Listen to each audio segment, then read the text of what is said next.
What's up, everybody? Zach here with CSVAPE.com. Tonight we're going to be talking about the Noxus RDA by Blitz Enterprises. It's a stainless steel RDA, 3-post design. These are square post inset, so you're not going to get any spinning from tightening your build. It has an adjustable bottom airflow and a pretty generous wide bore delrin tip with the honeycomb splatter. Another cool feature on the cap, it has the magnetic swivel for ease of juicing. You open it, juice it, shut it, you're good to go. Another feature of this, it has the copper 510 connection for the center pin, so high conductive. Tonight we're going to be doing a build on the Noxus by Blitz Enterprises. Today we're going to be using the 2x26 Anarchist core fused Clapton. It's wrapped on a 2.5 millimeter. So as this being a 3-post design, what I like to do is enter first your ground post, then your positive post, and you want to give about a 1/4 inch of room, because what we're going to do on this is we're going to push it over and center it for wicking. So what I like to do is I'll take this, line it up, like I said, a 1/4 inch, and I'm going to tighten the ground screw first. Just get it nice and snug. And then what we're going to do is I'm going to pinch my nail right here and just gently move this over. It's okay if the cores separate a little bit, and this goes for fused Clapton, regular macro build, anything. When centering, you just want to secure this last lead so it doesn't split apart. But we're just going to push it over gently, like so, so it's about centered. And then once we have that, I'll just slip this out very carefully. And it's okay if it tweaks out at first, we'll fix all that later. So we take our flush cut, we'll cut our ground lead. So we flush cut that ground lead, which the center post is still loose, which is fine. And like I said, it's okay if your coil is a little bit out of shape, we'll fix all that after. So then we're going to take our second coil. Now on this, I'm obviously going to have to clip my positive lead, maybe just a little bit. Alright, so we'll take our second coil now, insert it into the ground and the positive. And same as before, about a 1/4 inch spacing is perfect to actually move it and center it. So we'll just take it, secure it, tighten this ground post.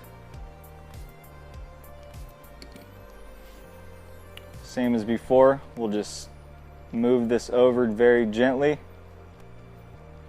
And I like to keep the coils, depending on the airflow of the RDA, this is a bottom airflow, we're going to put them right above that. That way the airflow keeps the coil cool from overheating, from burning your cotton. You always want a nice airflow around your coil. So we'll center this one again, about like so.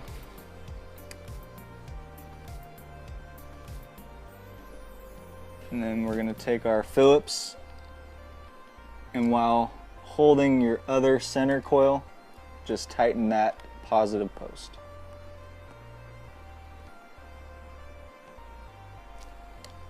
Just like so. And now we can begin to form and shape our build how we want. So we'll just clip with our flush cuts that other ground. Now I can go back, since the positive post is tightened down now, and form and fiddle these coils where I want them to be. The reason why we like to center them is you want ample wick on each side, so it pulls the juice up even to the coil.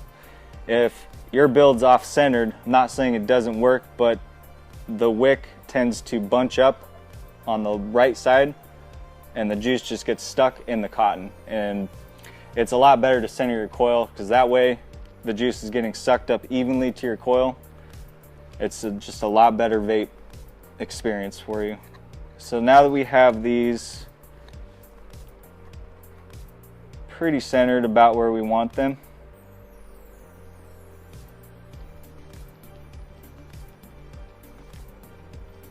we're just going to give one last little tighten up on everything. Make sure nothing moves before we start firing.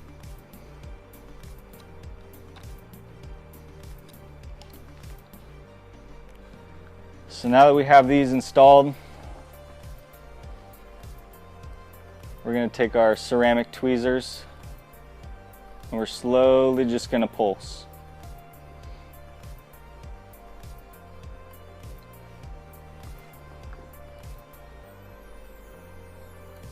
We'll do each one individually. Just take your ceramic tweezers. If you don't have ceramic tweezers, you're going to have to fire and then pinch so you don't short it out. With ceramic, I have the ability to pinch it and fire it, which is very helpful to get the coil burning evenly. So we'll take this, pinch it, fire it. We'll just pulse this because this is nichrome, so you're going to want to pulse it.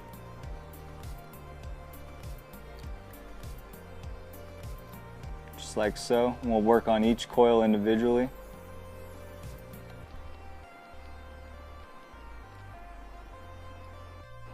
Another good thing to do after you've fired a few times and kind of got them where you want them, we'll just make one last go around, tighten each of these screws, and it'll lock your build in place. So you don't want to force it too much, you don't want to strip it out. So just a nice snug turn just to lock everything in, and this should be pretty much good to go here. We're going to be wicking this build with cotton bacon. Alright, so I'm just going to twist one end. Again, this is the way I like to do it. People do it different ways. I tear off an end, pinch it, and I go from the right side. That way I'm not pulling the coil back to the right. So if I come this way and pull on it, it's going to just want to pull it to the left, center, to where we want to be. So I'm always going to wick from the right. And we're just going to twist this in here. At the fuse Clapton build, you're going to want the wick a little tight in the coil. You're not going to want it too tight where it's going to damage it when you pull it out or put it in. But the best way that I've found is just snug to where you can barely move it back and forth. And what we're going to do is cut off about 1/4 inch on each side and repeat the step for the other coil.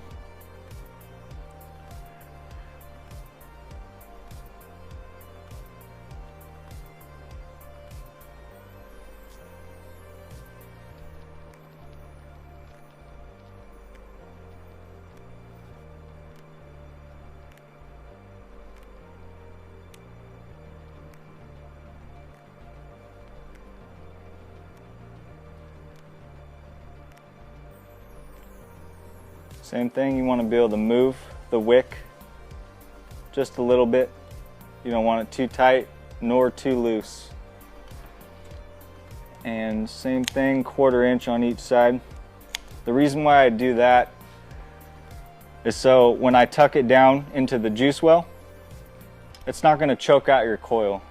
What I like to do is just tuck it right to the left and right of the coil, not underneath or over, so that way the bottom airflow will circulate right under this coil, and that's going to give you the best performance. So we'll just tuck these right down in here.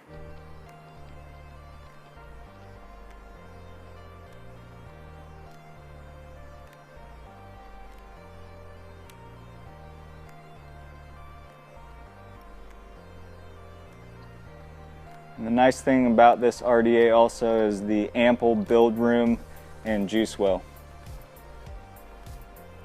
You can fit pretty much anything in this. The post holes are nice and big, and it also works well for any regular build. So now that we got this wicked,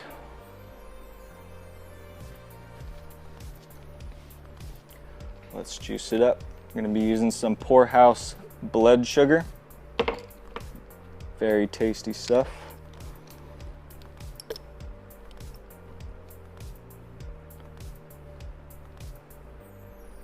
We're just going to slowly just saturate.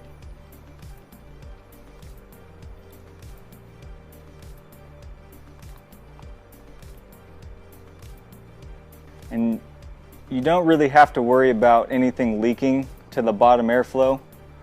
The holes are on the outside, so as long as you stay over the coil and your wicks, you're not going to have any problem with leaking. So we'll just give this test fire.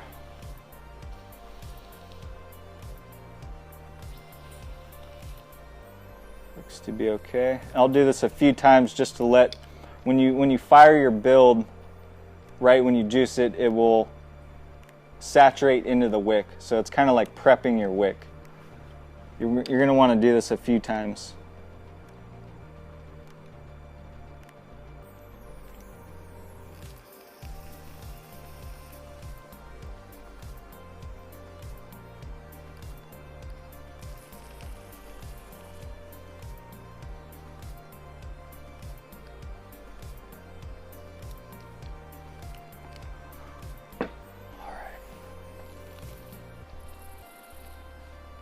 All right, firing nice and even.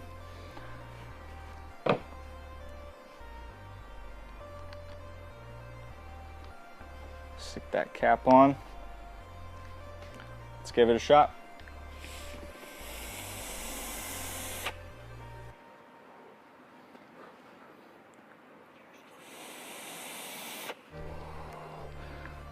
Super good performance. The airflow is right on point, it's perfect. And the ease of juicing with this, with the magnetic swivel lid, is pretty awesome.